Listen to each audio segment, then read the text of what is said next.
Tim Duncan when he won the MVP. Hey, man. Are those jorts? That man got the mandals on. Yeah. Oh, my goodness, man. Those are Jesus sandals. What are you talking about? I can tell you He got the walk with me 11s on.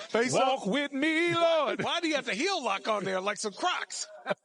Y'all gonna get off my teammate. Hey, man, that's bad. Hey, he was cold, but that outfit was awful. Especially to accept the MVP trophy. That's downright diabolical. That's Joker. It's Joker-like. Joker not that bad. No, not that bad. No, but that's all time. Hey, Channing, we're going to show your U of A guys some love. How about Benedict Mathurin? Oh, boy. Third leading scorer for the Pacers so far in these NBA Finals. Yeah, that's what he's there for. He is that big spark off the bench, and, man, this kid exudes confidence, exudes energy. We just need the feast or famine to kind of lower down a little bit. Like, he'll give you a game or he'll give you a 27, help you win the game. And then the next game, he kind of makes some mistakes. And I know shots. He's young. Yeah, he just needs to not have the hills and valleys. But if he can give you a solid, focused 14, I think he's going to help the Pacers to win this game tonight. All right, well, we mentioned Rick Carlisle a little bit earlier. Here's Nabil Kareem with the head coach of the Indiana Pacers. Coach, your team's defense has been impressive throughout these playoffs. Where have you seen the biggest growth in that department for your team? Well, I think just an overall improvement in being tied together on coverages, physicality. Our full court defense is a big part of what we do because we like to keep pace in the game. And, against a team like Oklahoma, it's never going to be easy. So you just try to stick with the process. Pascal Siakam's involvement in the fourth quarter got a lot of headlines. How do you make sure he is more involved in this crunch time in tonight's game? He will be. Final one for you. Tyrese Haliburton mentioned this the other day. He said it's a great opportunity to respond, especially in moments like this in the playoffs. What does a successful response look like for you guys tonight? We've been a resilient team all year long, been through a lot of ups and downs, been through a lot of challenging circumstances. This building is one of the toughest to play in. A tough loss in Game 4 adds to it, and so we're excited to get out there. Thank you, Coach. Thanks. Well, you heard Rick Carlisle talk about Pascal Siakam. Here's the stats.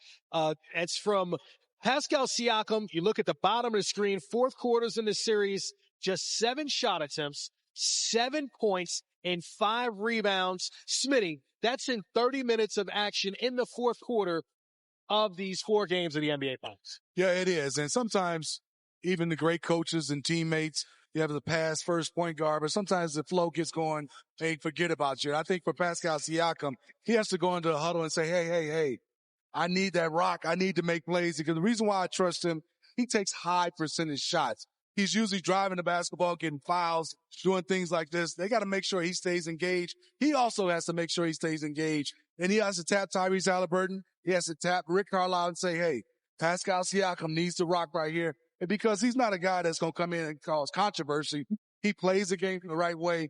I think he just has to be more aggressive with his voice, letting people know I need to rock. Brendan, when you heard your coach, Rick Carlisle, your former coach, Rick Carlisle, was like, oh, it's happening this game. Yeah. What did you make of the way he answered that question? That means, first of all, he's probably a little bit annoyed at himself that he didn't get Pascal the ball last game. He's going to make sure to correct that error.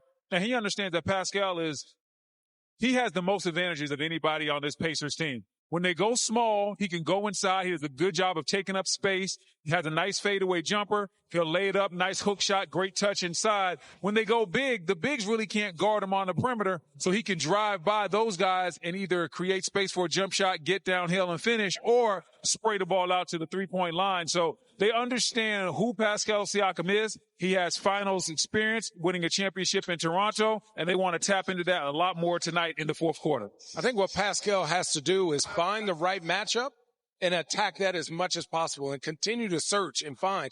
At the beginning of the game, they'll put a big on him. He's like, oh, barbecue chicken. Then they'll put a smaller dude on him. He's like, I don't know about this. He has to get the matchups that he needs to be successful and make sure that they go back to that. You said that in a huddle. Be like, hey, man, let me get the rock, right? Well, Kyrie will get the matchup, and he'd be like, look at it. All right, here you go. And you let him go to work. Pascal Siakam, if he can get 2 feet in the paint, and I know I talked about that a lot on the show, if he can get 2 feet in the paint and spray out, it allows OKC's defense to have to close out where Indiana's done a great job of attacking those closeouts. working from inside out and back in. And so for me, he is the biggest, and you said this, biggest matchup problem for OKC. When he's being subdued, that gives OKC the best chance to win. You know, there's something that has really stood out in this series, and that's the Pacers' three-point shooting from the corners, Channing. Like above the break, they're shooting about 32% from outside, but in the corners, above 50% in this series. So do they need to create more of those shots? Like, how do they take more advantage of that? Man, Indiana, when they are playing with pace, those closeouts, those transition closeouts are tough. The rotations are a lot longer because imagine if Tyrese Haliburton drives, you have Nesmith, Nembhard, Siakam, and Myles Turner. Those are four legit shooters on the outside. So you're going from the middle of the paint all the way out, and they are so unselfish. They're comfortable with anyone in that corner. And if you're playing a taller team with Myles Turner and Siakam up above the break, now you have smaller guys closing out on taller guys. Obi Toppin's been great. Obviously, Myles Turner's been solid other than last game, Siakam. So those little guys closing out don't do as much to affect the taller guys. The corner threes really just come from driving. Yeah. You have to drive, and against a team like OKC, they might cut off the first drive. Don't let that slow you down. Swing that ball again and drive again. The more you drive, like you said, we keep saying the same thing because it's very important. We want to drive this point home to the viewers. The more you get into the lane, the more problems you create. You do not have to shoot the shot when you get there. But whether it's Pascal Siakam, I don't care if it's TJ McConnell, get into the paint, and then you will be able to get those top of the key threes and threes from the from the top also. But you want to get those corner threes. That really means you're running excellent offense. Smitty, it seems like a reoccurring theme so far in this pregame show, and that's for the Pacers to attack the paint more to create overall offense, whether it's getting to the free throw line, whether it's scoring in the paint, and now with the outside shooting. Yeah, because all of us has played the game, and it's simple. You either have a post-up guy that can draw trouble and get in the paint. The Pacers don't really have a guy like that, even from the guard position. OKC does with SGA, with his handles and the way he plays. Both Channing and also Brendan Wood are saying the same thing because that's the right thing to do. The right thing to play is if you don't get into the teeth of the defense, I'm never going to leave my guy in the corner. I'm never going to collapse. And so that's why we're looking at Haliburton. We're looking at TJ McConnell. Brendan said it. They have more guys that can create. They didn't do it last game. They definitely did do it in that fourth quarter. They played outside the perimeter, and that's what hurt them down in that fourth quarter. I tell you what, Loud City is starting to get loud inside of here. You hear the drums. You see the face painting outside as well. The fans here already going berserk. Look at that. That's a Channing haircut there. Little KD jersey as well.